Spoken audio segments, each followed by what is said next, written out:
na po kayo. Tuyo po from Cebu.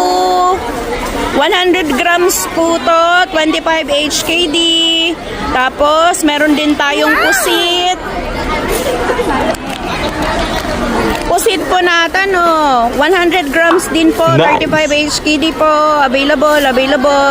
Of course, kayo pa po magluto. Okay! Oo, uncooked pa po to. Bili na po kayo.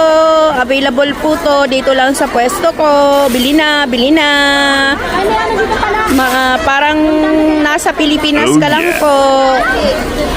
Pusit at saka tuyo. Yan, masarap po to sa gulay. Maganda po to pang sahog, pang ulam. Sadyang ang buhay ay kailangan mo ng diskarte.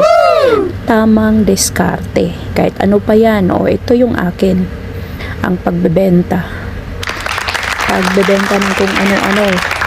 Nandito na naman ako sa pusit, dried fish, tuyo from Cebu. Wala namang masama. Basta magsikap ka lang ng maayos para sa mga pangarap mo. Oh, yes. Ang masama kung manloko tayo ng tao. Ang masama kung nandedihado tayo.